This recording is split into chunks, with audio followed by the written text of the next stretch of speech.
Selamat sore semuanya. Nama saya Rudolf Jonasa Soloan, NIM 8111 420 230.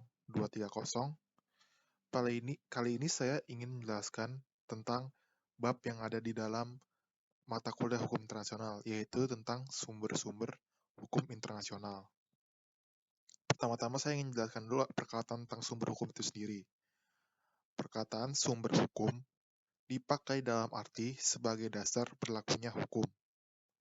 Dalam hal ini, yang menjadi persoalan ialah sebab mengapa hukum itu mengikat.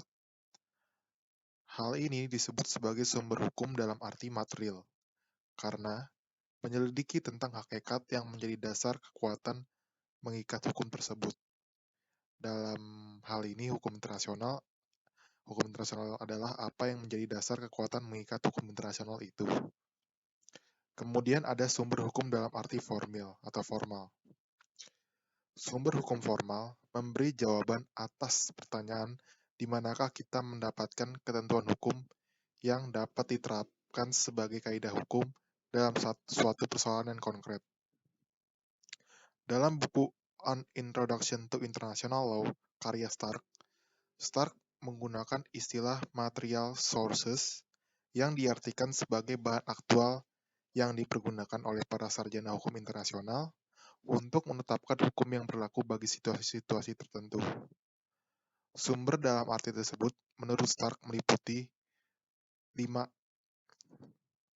Yang pertama ada custom atau kebiasaan internasional, yang kedua traktat, yang ketiga keputusan-keputusan pengadilan atau badan-badan arbitrasi, yang keempat karya-karya yuridis atau juristic works, dan kelima keputusan atau ketetapan organ-organ lembaga internasional.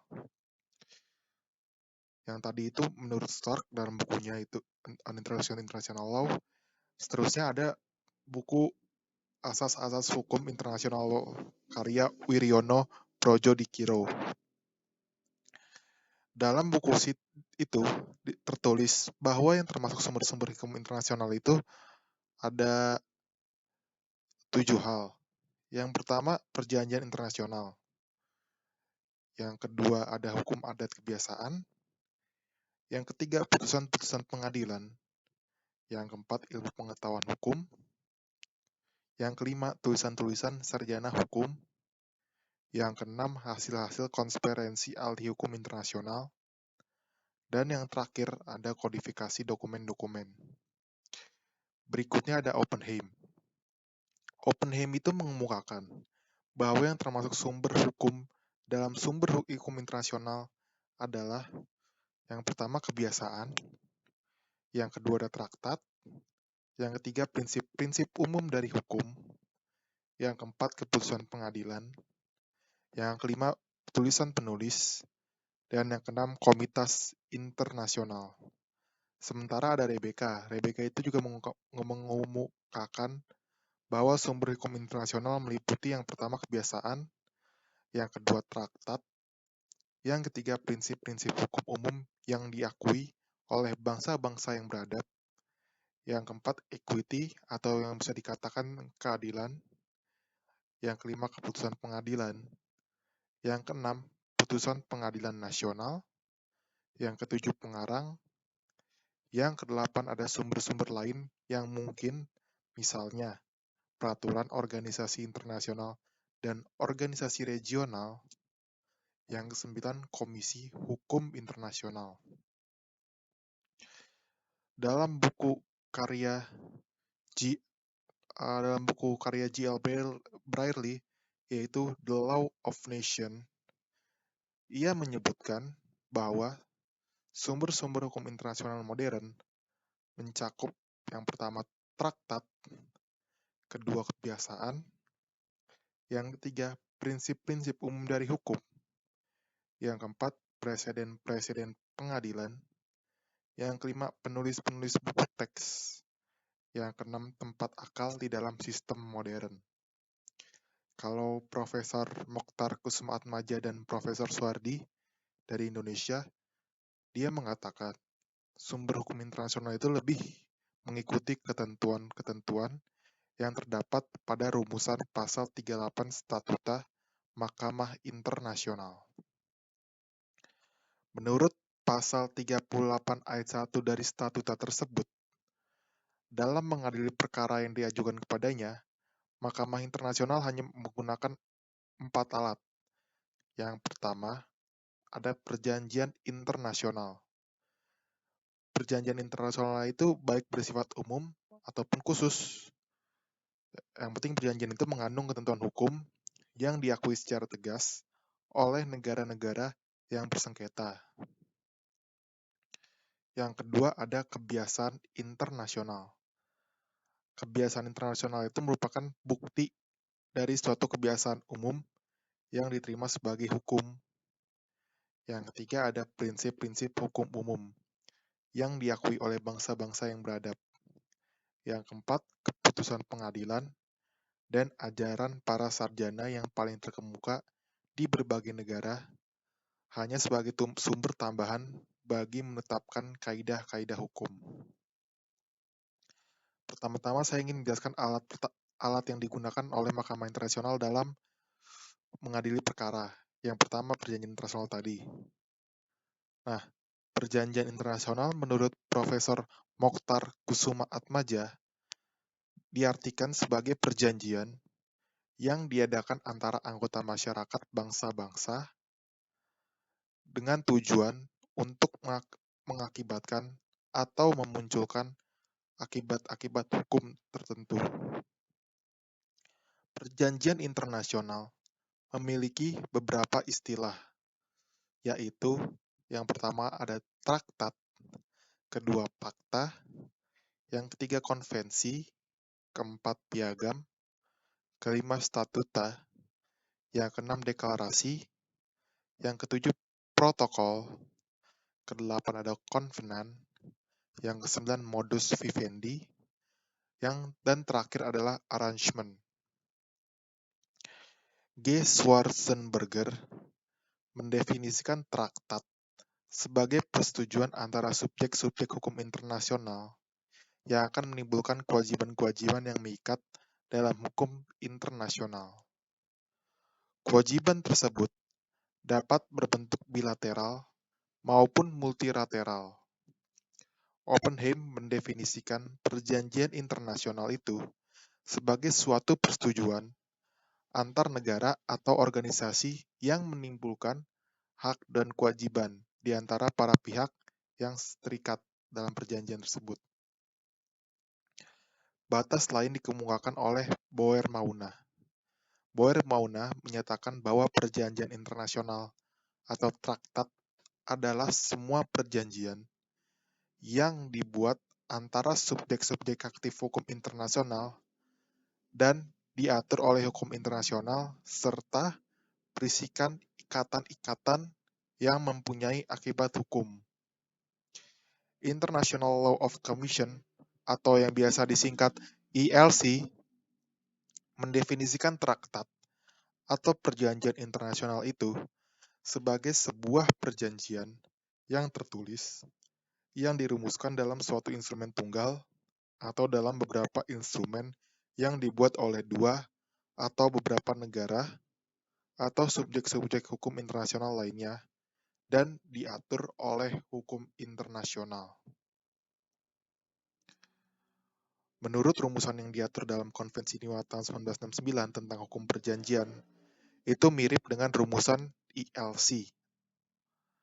Nah, Konvensi Wina itu mengemukakan bahwa traktat atau perjanjian internasional merupakan suatu perjanjian yang dibuat antara negara-negara dalam bentuk tertulis dan diatur oleh hukum internasional. Menurut Pasal 2 Ayat 1 Konvensi Wina 1969, perjanjian internasional itu memiliki istilah-istilah kunci yang sering dipakai. Istilah-istilah kunci tersebut antara lain yang pertama ada traktat, yang kedua ada ratification atau ratifikasi.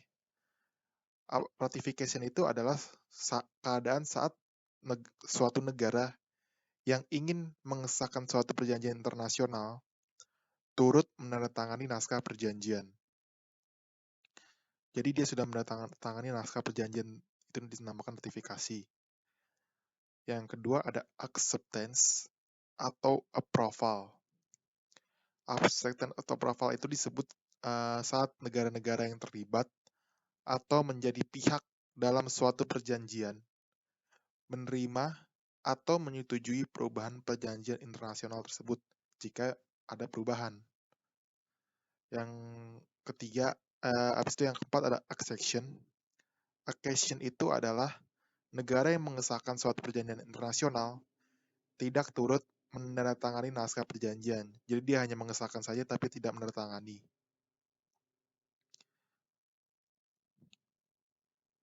Baru yang kelima ada full power atau surat kuasa.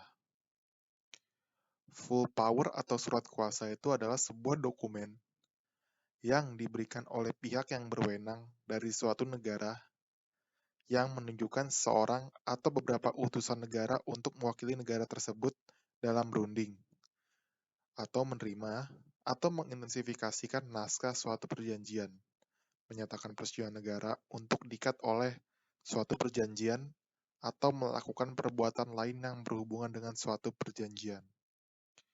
Presiden atau menteri luar negeri atau duta di mana perjanjian itu dilakukan atau dilaksanakan tidak memerlukan full power atau surat kuasa.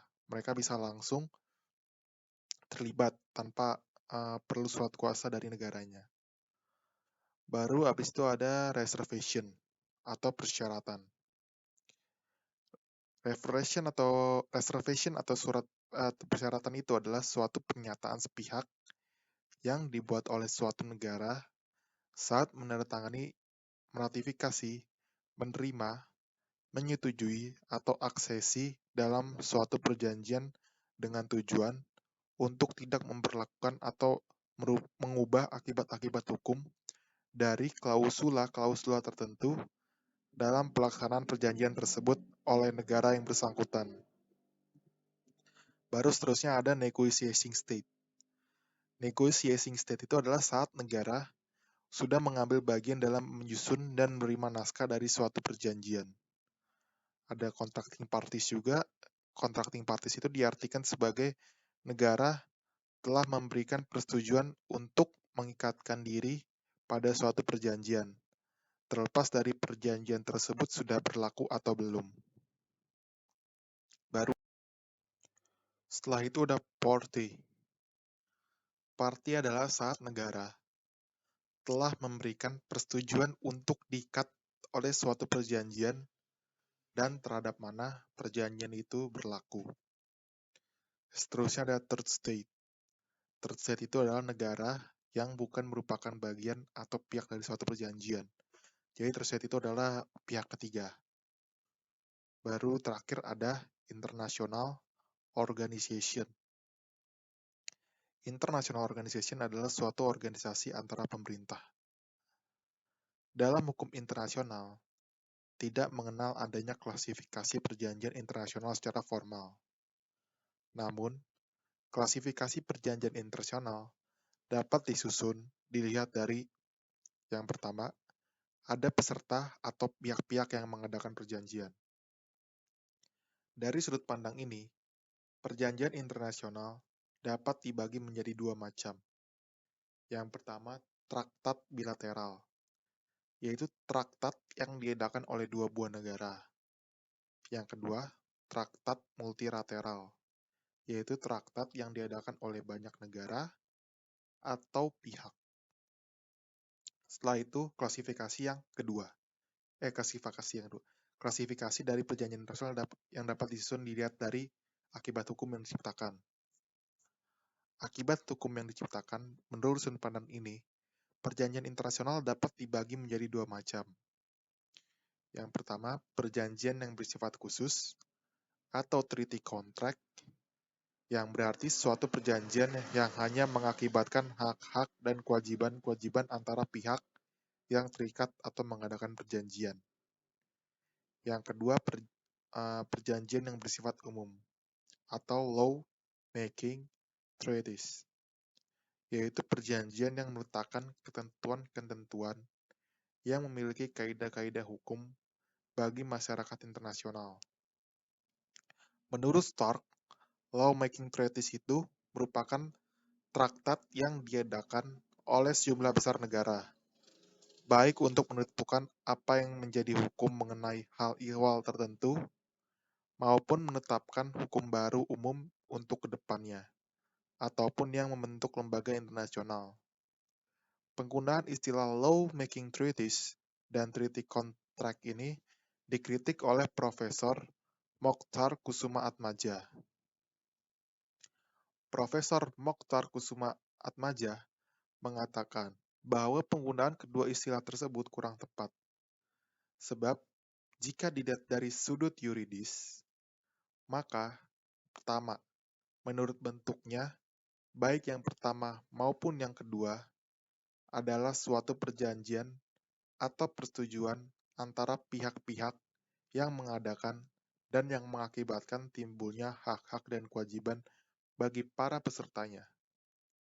Yang kedua, menurut fungsinya sebagai sumber hukum dalam arti formal. Maka setiap perjanjian baik yang pertama maupun yang kedua adalah lawmaking.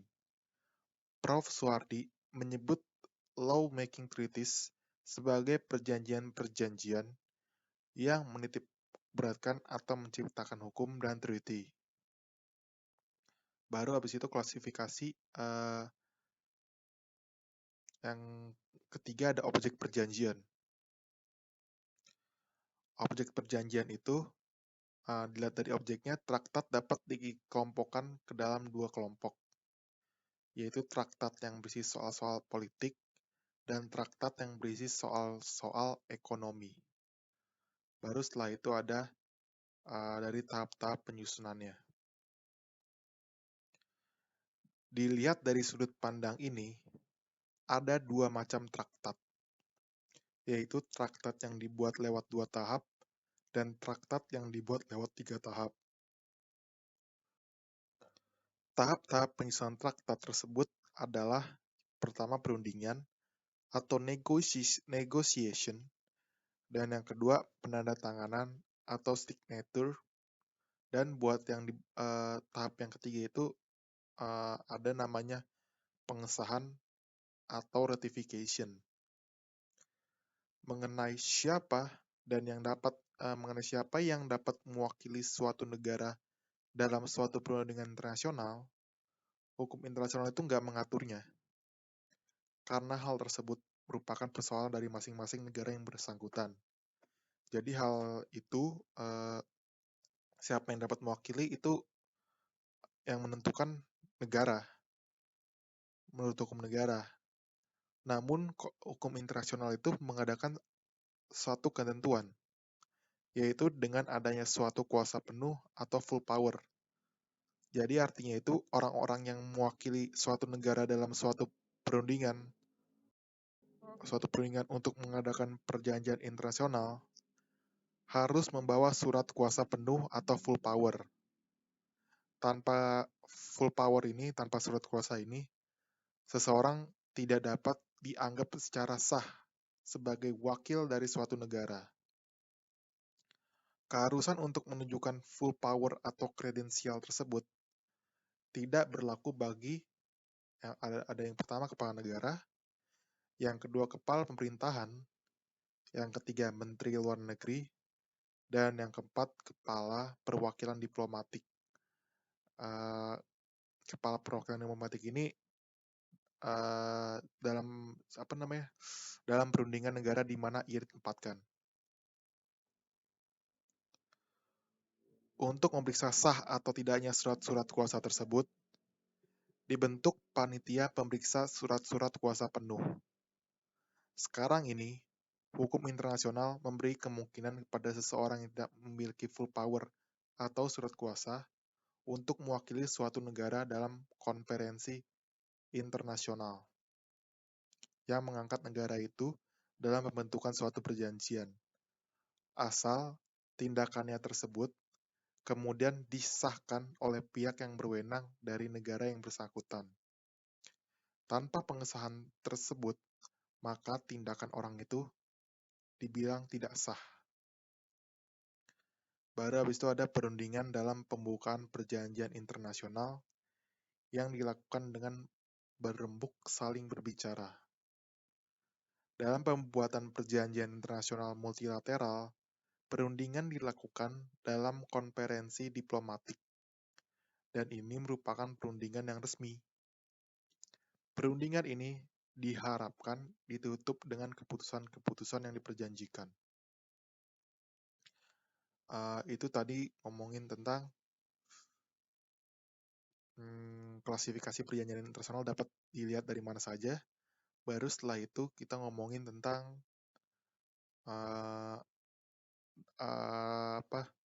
tahap-tahap dalam melakukan perjanjian internasional.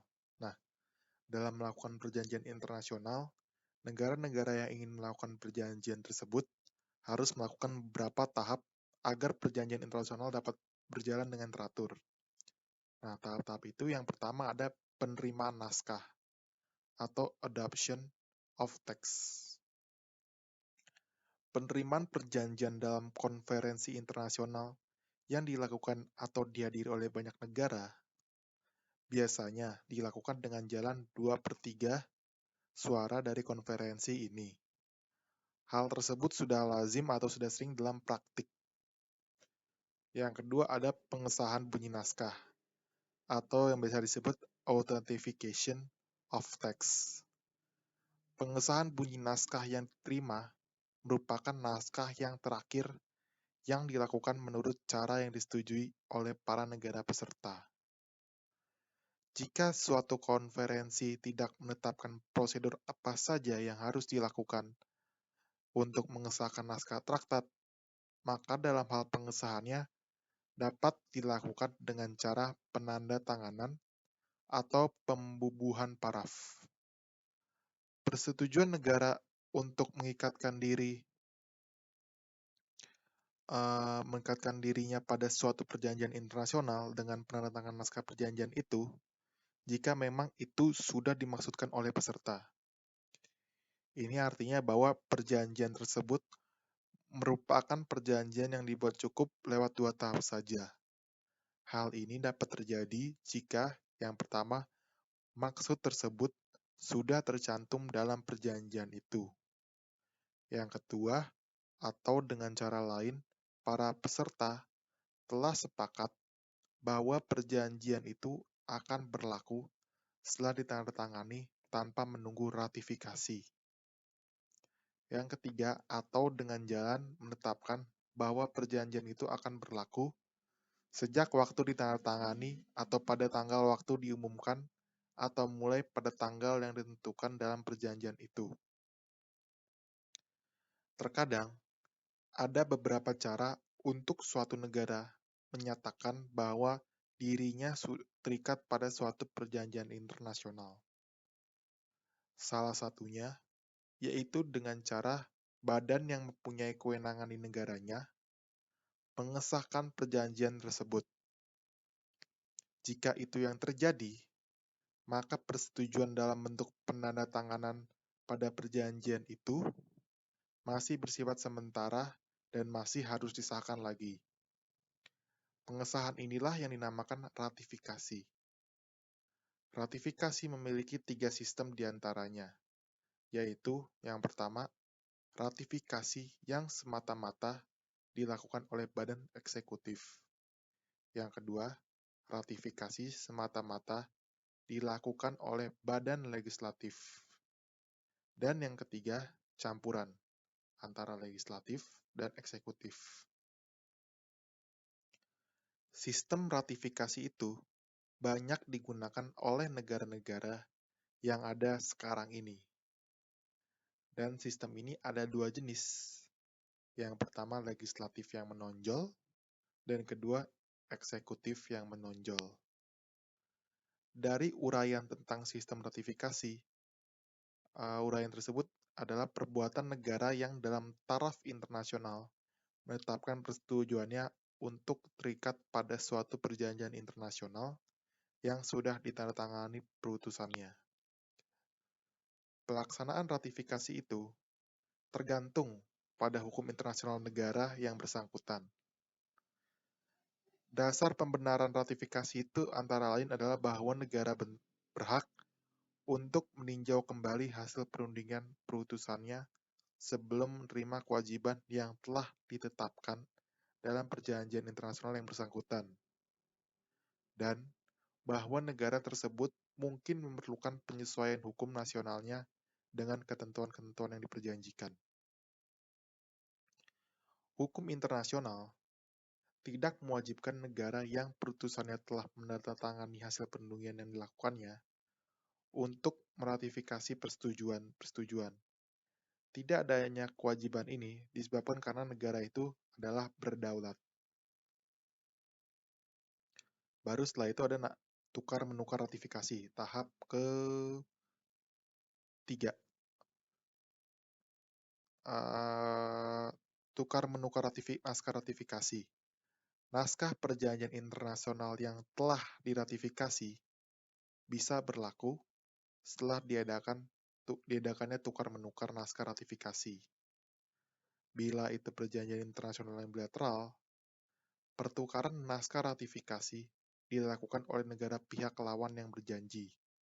Sedangkan bagi perjanjian internasional multilateral, setelah diratifikasi, selanjutnya diserahkan kepada negara penyimpan. Hal tersebut dikenal dengan istilah pendepositan. Baru yang tahap berikutnya ada saat mulai mengikatnya perjanjian internasional. Ratifikasi menetapkan bahwa negara sudah terikat pada suatu perjanjian internasional.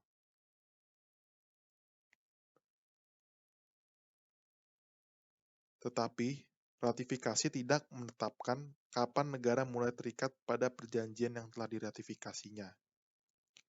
Pada umumnya, berlaku atau mulai mengikatnya suatu perjanjian internasional tergantung pada ketentuan yang terdapat dalam perjanjian internasional itu sendiri. Sebagai contoh, dalam Konvensi Wina tentang Hubungan Diplomatik tahun 1961, ketentuan tentang konvensi tersebut diatur dalam pasal 51 yang berbunyi, pertama, konvensi ini mulai berlaku pada hari ke-30 sesudah tanggal menyimpan instrumen ratifikasi atau aksesi yang ke-22 pada Sekretaris Jenderal Perserikatan Bangsa-Bangsa.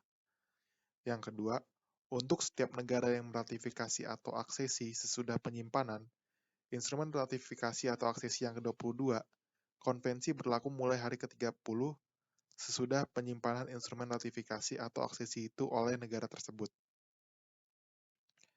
Ketentuan-ketentuan itu sudah dipenuhi pada tanggal 24 Maret 1964, sehingga konvensi tersebut mulai berlaku pada tanggal 24 April 1964. Tahap berikutnya ada pendaftaran dan pengumuman perjanjian internasional.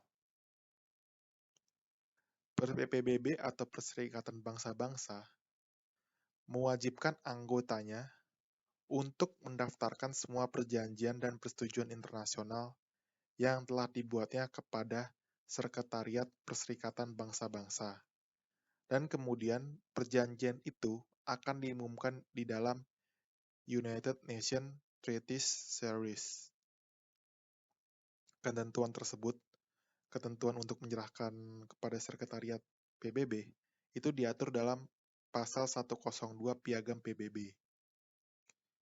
Maksud dari ketentuan pasal tersebut adalah untuk mencegah adanya perjanjian atau persetujuan rahasia di antara negara-negara. Ketentuan ini juga memungkinkan negara-negara demokratis untuk menolak traktat tersebut. Pernah diusulkan agar pasal 102 tersebut memberikan kepada negara-negara anggota untuk bebas menentukan sendiri apakah mau mendaftarkan traktat itu atau tidak. Dan apabila tidak mendaftarkannya, maka negara itu secara sukarela memikul hukumnya. Tetapi pendapat yang lebih tepat adalah pendapat Komite ke-6 Legal Komite Majelis Umum PBB pada tahun 1947. Komite ke-6 tersebut menyatakan bahwa Ketentuan pasal 102 tersebut mengenakan kewajiban mengikat untuk mengadakan pendaftaran. Berkenaan dengan masalah pendaftaran ini, ada beberapa hal yang perlu dikemukakan, yaitu pertama, selama waktu menanti pendaftaran, traktat yang belum didaftar dapat diajukan ke hadapan Mahkamah atau organ PBB lainnya, asalkan kemudian traktat itu didaftarkan. Yang kedua, sekalipun tidak berhasil mendaftarkannya selekas mungkin, traktat itu masih dapat didaftarkan berikutnya. Yang ketiga, walaupun pada prinsipnya fungsi sekretariat adalah semata-mata penyelenggara dan tidak dapat menolak traktat yang ilegal untuk didaftarkan, namun sekretariat dapat menolak pendaftaran traktat atau persetujuan internasional yang tidak sah. Yang keempat, dengan petunjuk majelis umum, sekretariat menerima dokumen yang harus dihimpun dan dicatat yang sudah berlaku sebelum berlakunya piagam, dan yang disampaikan oleh negara-negara bukan anggota. Namun, pada pokoknya, proses pendaftaran ini adalah sukarela. Yang kelima, pernyataan-pernyataan yang sah mengenai perubahan para pihak atau istilah ruang lingkup serta penerapan traktat-traktat daftar juga diterima untuk didaftar. Tahap selanjutnya ada sahnya perjanjian internasional. Jika perjanjian internasional dinyatakan sudah sah, itu artinya perjanjian tersebut sudah berlaku menurut hukum. Dengan demikian, perjanjian tersebut sudah memenuhi ketentuan hukum yang berlaku, baik ketentuan hukum yang mengatur wewenang pihak yang berjanji, maupun ketentuan hukum yang mengatur proses pembuatan perjanjian internasional tersebut. Konvensi Wina telah menetapkan beberapa prinsip-prinsip.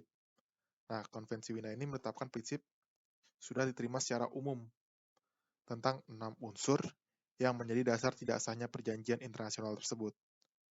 Unsur-unsur tersebut yaitu yang pertama, ketidakmampuan membuat traktat, yang kedua, kesalahan, yang ketiga, penipu atau tipu muslihat, yang keempat, kecurangan, yang kelima, paksaan, yang keenam, bertentangan dengan norma ius cogens. Yang terakhir ada tahap berakhirnya perjanjian internasional. Nah, menurut Clark, berakhirnya traktat atau perjanjian internasional bisa disebabkan oleh dua pokok persoalan, yaitu yang pertama karena hukum, kedua karena tindakan negara peserta. Nah, sekarang mau bahas tentang karena hukum dulu. Contoh berakhirnya perjanjian internasional karena hukum itu, yang pertama, hangusnya seluruh materi pokok dari suatu traktat. Yang kedua, terjadinya pecah perang antara pihak.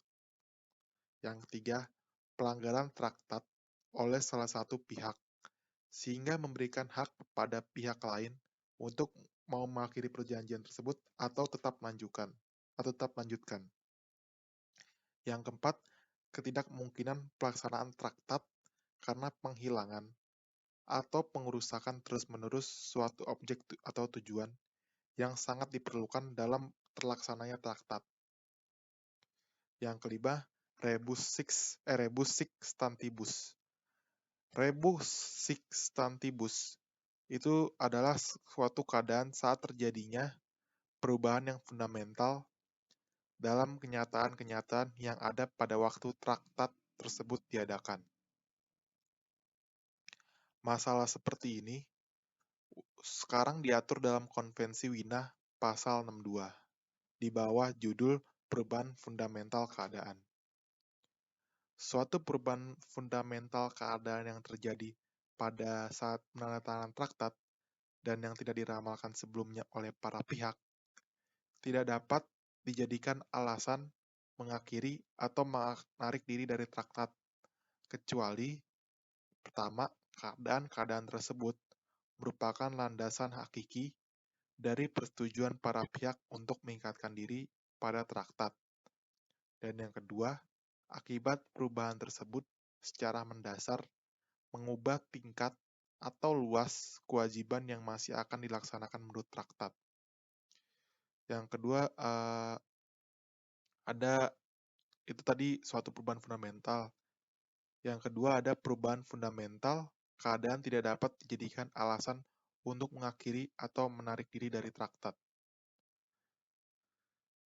Jika traktat itu menetapkan suatu batas, atau yang kedua, perubahan fundamental tersebut merupakan akibat dari pelanggaran salah satu pihak yang mengendakinya, baik karena kewajiban menurut traktat maupun karena kewajiban internasional lainnya oleh salah satu pihak terhadap traktat tersebut.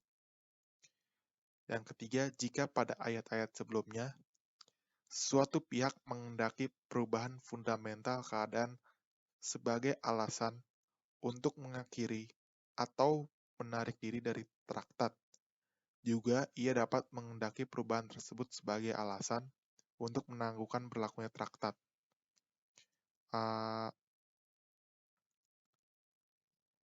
Yang menangguhkan berlakunya traktat yaitu waktu yang tentukan telah berakhir. Yang kedua, jumlah pesertanya berkurang menjadi lebih kecil dari jumlah peserta yang ditentukan oleh traktat untuk bisa berlaku. Jika hal seperti itu ditentukan baik secara eksplisit maupun secara implisit. Yang keempat, berakhirnya traktat karena tindakan negara peserta. Penarikan diri dari salah satu pihak dan disetujui pihak lainnya. Yang kedua ada denunsiasi, yaitu pemberitahuan oleh satu pihak kepada pihak-pihak lain bahwa ia bermaksud menarik diri dari suatu traktat. Sumber hukum internasional, itu kan tadi kan ngomongin tentang sumber hukum internasional yang yang menurut Konvensi Wina tentang perjanjian internasional. Sekarang ngomongin yang kedua tentang kebiasaan internasional. Sumber hukum internasional yang kedua itu tentang kebiasaan internasional tadi saya bilang, itu pada awalnya kebiasaan internasional merupakan sumber terpenting dalam hukum internasional. Namun, pada perkembangannya, semakin banyak persoalan yang diatur menggunakan perjanjian internasional, sehingga perjanjian internasional tersebut menjadi yang lebih penting daripada kebiasaan internasional ini. Meskipun kebiasaan internasional merupakan sumber hukum internasional, tetapi semuanya dapat menjadi sumber hukum. Tapi tidak semuanya dapat menjadi sumber hukum. Kebiasaan internasional dapat dikatakan sebagai sumber hukum jika ia memenuhi dua unsur. Yang pertama, unsur material, yang berarti harus mempunyai suatu kebiasaan yang bersifat umum.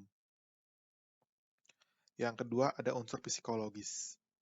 Nah, unsur psikologis ini artinya kebiasaan tersebut sudah harus diterima sebagai hukum. Unsur psikologis ini mengendaki agar kebiasaan internasional dirasakan memenuhi suruhan kaidah atau kewajiban. Jika kebiasaan internasional hanya memiliki satu unsur saja, maka itu hanya merupakan kesopanan internasional. Suatu kebiasaan internasional dapat menjadi kebiasaan yang bersifat umum jika memenuhi dua syarat. Yang pertama, adanya suatu kebiasaan. Ini artinya kebiasaan tersebut mempunyai suatu pola tindak yang berlangsung lama, yang merupakan serangkaian tindak yang serupa mengenai hal dan keadaan yang serupa. Yang kedua, syarat kedua itu ada hal tersebut harus bersifat umum dan bertalian dengan hubungan internasional. Itu tadi sumber hukum internasional yang kedua, yaitu kebiasaan internasional. Sekarang sumber hukum internasional yang ketiga, yaitu prinsip-prinsip hukum umum. Prinsip-prinsip hukum umum yang dituangkan ke dalam pasal 38 ayat 1 huruf C, uh, huruf C Statuta Mahkamah Internasional, dimaksudkan sebagai prinsip-prinsip hukum yang melandasi semua hukum yang ada di dunia, baik itu hukum internasional maupun hukum nasional. Istilah hukum umum melingkupi latar internasional maupun nasional. Hukum tersebut sifatnya sangat fundamental karena berupa prinsip-prinsip dan melandasi semua kaidah hukum positif, sehingga pemberlakuannya universal.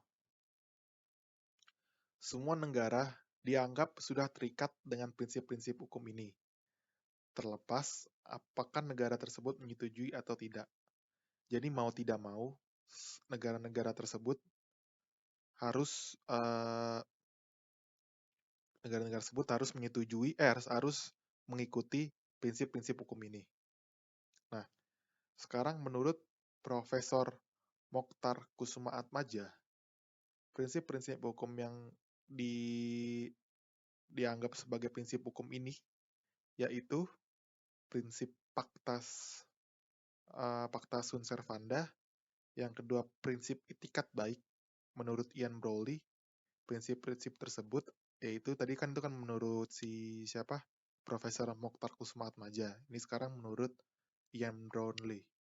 Nah, menurut Ian Brownlee, prinsip-prinsip tersebut ada 4. Yang pertama, ada 4 nih, yaitu prinsip persetujuan, yang kedua prinsip resiprositas, yang ketiga prinsip itikat baik, yang keempat prinsip yurisdiksi domestik. Prinsip-prinsip hukum umum mempunyai pengertian yang ditetapkan dalam perancangan Statuta Mahkamah Internasional, yaitu berupa Advisory Committee of Jurists tahun 1920. Dalam advisory tersebut disimpulkan bahwa pertama, perkataan prinsip-prinsip hukum umum yang diakui oleh bangsa-bangsa yang beradab dimaksudkan terdiri dari prinsip-prinsip yang diakui oleh semua bangsa dalam fora domestik. Yang kedua, meskipun anggota komite menganggap prinsip-prinsip hukum umum merupakan bagian dari hukum alam, prinsip ini harus diterima oleh semua negara. Dan yang ketiga, prinsip-prinsip hukum umum harus berfungsi sebagai sumber dalam kerangka kerja dari suatu kondisi peradilan. Prinsip-prinsip hukum umum merupakan sumber bagi mahkamah dalam menetapkan suatu ketentuan yang berguna untuk menyelesaikan perselisihan dengan cara mengambil suatu ketentuan yang bersumber dari prinsip-prinsip fundamental hukum yang telah diterima sebagai hukum internasional oleh negara-negara. Jadi, prinsip-prinsip hukum ini, mahkamah ini dalam menetapkan suatu ketentuan untuk menyelesaikan perselisihan, ngambil prinsip-prinsip hukum dalam prinsip hukum umum ini. Karena prinsip-prinsip hukum ini merupakan prinsip-prinsip fundamental hukum yang telah diterima sebagai hukum internasional oleh negara-negara. Prinsip-prinsip hukum ini merupakan sumber hukum primer yang sangat penting bagi pertumbuhan dan perkembangan hukum internasional sebagai sistem hukum positif. Mahkamah Internasional tidak dapat menyatakan non-liquid, yang artinya menolak untuk mengadili perkara disebabkan tiadanya hukum yang mengatur persoalan yang diajukan karena adanya sumber ini. Baru sumber-sumber hukum internasional yang keempat, yaitu keputusan pengadilan dan pendapat para sarjana yang terkemuka dari bangsa di dunia. Sumber hukum ini merupakan sumber hukum subsidiar, yaitu hanya sebagai tambahan dan tidak dapat menimbulkan kaidah hukum. Akan tetapi, Keputusan pengadilan seperti keputusan Mahkamah Internasional dan Mahkamah Arbitrasi tetap saja mempunyai pengaruh besar dalam perkembangan hukum internasional. Meskipun bukan dianggap sebagai hukum positif, pendapat para sarjana terkemuka mengenai suatu permasalahan tertentu seringkali dikutip untuk memperkuat argumen tentang kebenaran dari suatu norma hukum. Jadi pendapat-pendapat para sarjana itu dipakai juga untuk uh, memperkuat argumen kebenaran dari suatu norma hukum itu. Dan habis itu pendapat para sarjana juga bakal lebih cepat berpengaruh jika pendapat itu dikemukakan oleh badan-badan ahli atau perkumpulan profesional yang dimana para sarjana berdasarkan keahlian yang sama atau sejenis berkumpul di dalamnya. Oke, itu aja sekian dari saya tentang sumber-sumber hukum internasional. Mohon maaf jika ada kurang atau salah kata. Selamat sore.